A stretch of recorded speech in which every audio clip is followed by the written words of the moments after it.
Dracula by Bram Stoker.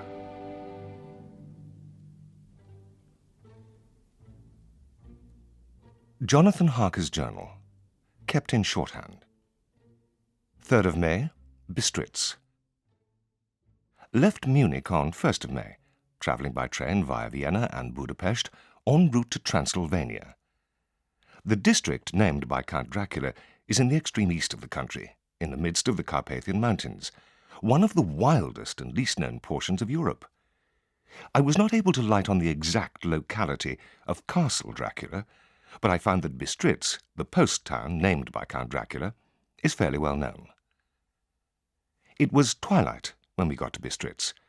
Count Dracula had directed me to go to the Golden Krone Hotel. I was evidently expected, for an elderly woman in peasant dress bowed as I came in and said, "The Herr Englishman?"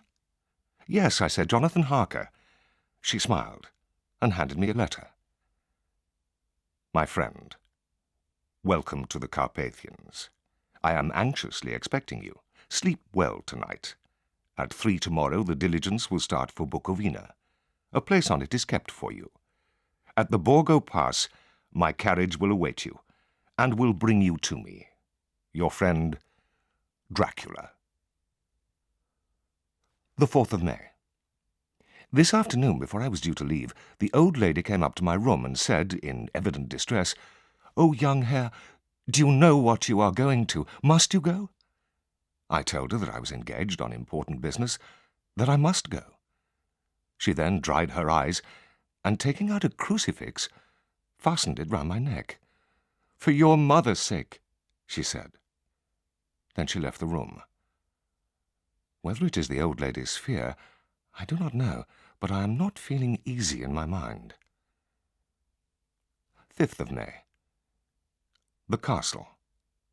When I got on the coach, I saw the driver talking with the landlady and some of the passengers. They were evidently talking of me, for every now and then they looked at me pityingly. This was not pleasant for me, just starting for an unknown place to meet an unknown man. Then our driver cracked his big whip over the 4 horses, and we set off on our journey. I soon lost myself in the beauty of the scene as we drove along. At length I could see a cleft in the hills, the Borgo Pass. As we flew along, the driver leaned forward, and on each side the passengers peered eagerly into the darkness. I was now myself looking out for the conveyance which was to take me to the Count, but there was no sign of a vehicle. The passengers drew back with a sigh of gladness. Turning to me, the driver said, "There is no carriage here. The Herr is not expected after all. He will now come on to Bukowina." Whilst he was speaking, a caleche with 4 coal-black horses drew up beside the coach. They were driven by a tall man with a long brown beard and a great black hat, which seemed to hide his face from us. I could only see the gleam of a pair of very bright eyes, which seemed red in the lamplight, as he said to the driver, "You are early tonight, my friend." The man stammered in reply, "The English Herr was in a hurry." "You cannot deceive me, my friend. I know too much." With exceeding alacrity, my bags were handed out and put in the caleche. Then the driver helped me down with a hand which caught my arm in a grip of steel. Without a word, he shook his reins, the horses turned, and we swept into the darkness of the pass. Soon we were hemmed in with trees. It grew colder and colder, and fine powdery snow began to fall. From the mountains on each side of us came the wild howling of wolves. I grew dreadfully afraid, but the driver was not in the least disturbed. We kept on ascending, until suddenly I became conscious of the fact that the driver was pulling up the horses in the courtyard of a vast ruined castle, whose broken battlements showed a jagged line against the now moonlit sky.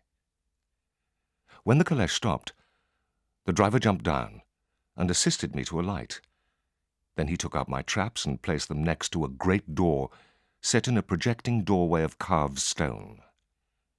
Then he jumped again into his seat and shook the reins, and trap and all disappeared down one of the dark openings. The time I waited seemed endless, and doubts and fears crowded upon me. Was this a customary incident in the life of a solicitor sent out to explain the purchase of a London estate to a foreigner? Suddenly, I heard heavy steps approaching behind the great door. There was the clanking of massive bolts drawn back. A key was turned with a loud grating noise, and the door swung open. Within stood a tall old man with a long white moustache, clad in black from head to foot. His lamp threw out long, quivering shadows as it flickered in the draught of the open door. "Count Dracula?" I said. He bowed, and with an icy hand grasped my own with a strength which made me wince. "I am Dracula. Welcome, Mr. Harker, to my house. Come in. The night air is chill, and you must need to eat and rest." So saying, he carried my traps along the passage, then up a great winding stair and along another great passage, on whose stone floor our steps rang heavily. At the end, he threw open a heavy door, and we entered a well-lit room in which a table was spread for supper, and on whose mighty stone hearth a great fire of logs flared. The Count opened another door and motioned me to enter. It was a welcome sight, a great bedroom, well lighted, and warmed with another log fire. Leaving my luggage inside, he withdrew, saying, "You will need, after your journey, to refresh yourself. When you are ready, come into the other room, where you will find your supper prepared." After making a hasty toilet, I went into the other room, where I found supper already laid out. My host stood on one side of the great stone fireplace. "I pray you be seated and sup how you please. You will excuse me that I do not join you, but I have dined already." I fell to at once on an excellent roast chicken. During the time I was eating, the Count chatted with me about my journey, and I had the opportunity of observing him. I found him of a very marked physiognomy. His face was very strong, aquiline, with a thin nose and peculiarly arched nostrils. His forehead was lofty and domed. His eyebrows were bushy, and the mouth, under the heavy moustache, was fixed and cruel-looking. His teeth were peculiarly sharp and white, and protruded over lips of remarkable ruddiness. The general effect was one of extraordinary pallor. As the Count leaned over me, his hands touched me, and I shuddered. Abruptly he rose and said, "You must be tired. Tomorrow you shall sleep as late as you will. I have to be away till the afternoon, so sleep well." And with a courteous bow, he opened the door for me, and I entered my bedroom. I am all in a sea of wonders. God keep me, if only for the sake of my dear Mina. The 7th of May. I slept till late in the day.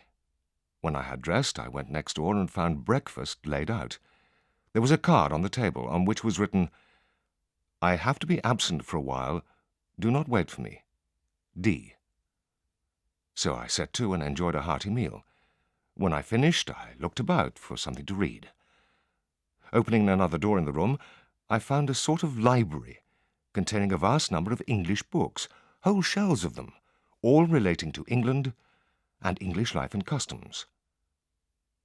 Whilst I was looking at the books, the door opened, and the Count entered. "I am glad you have found your way in here," he began.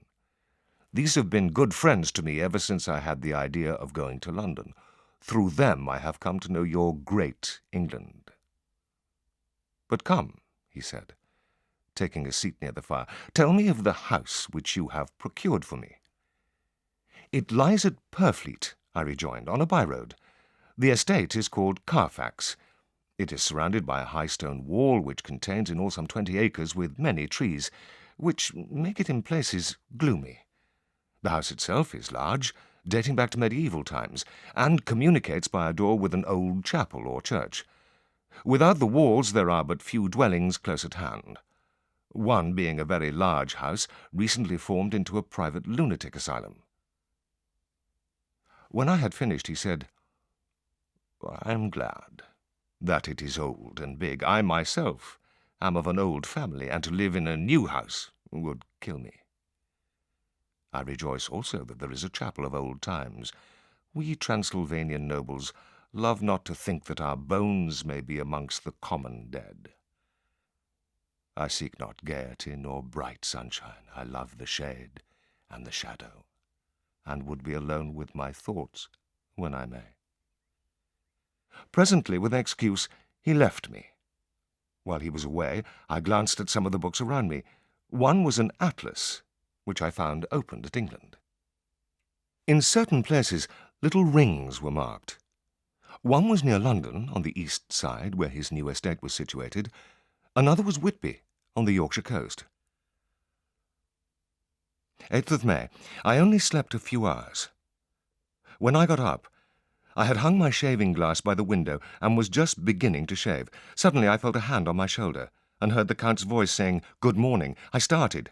It amazed me that I had not seen him, for the whole room behind me was displayed in the glass. In starting, I had cut myself slightly, and my cut had bled a little. When the Count saw it, his eyes blazed with a demoniac fury. Then his glance fell on the crucifix hanging at my throat. It made an instant change in him. "Take care how you cut yourself," he said. "It is more dangerous than you think in this country." Then he seized the shaving-glass. "This is the wretched thing that has done the mischief. Away with it!" And opening the heavy window with one wrench of his terrible hand, he flung it out. Then he withdrew without a word. Afterwards, I did a little exploring in the castle. On the stairs I found a window with a magnificent view. The castle is on the very edge of a precipice, 1,000 feet up. As far as the eye can reach is a sea of green treetops, with occasional deep rifts where rivers wind in gorges through the forests. I explored further. Doors everywhere, all locked and bolted. At length, I heard the great door below shut. The Count had returned. I went cautiously to my own room.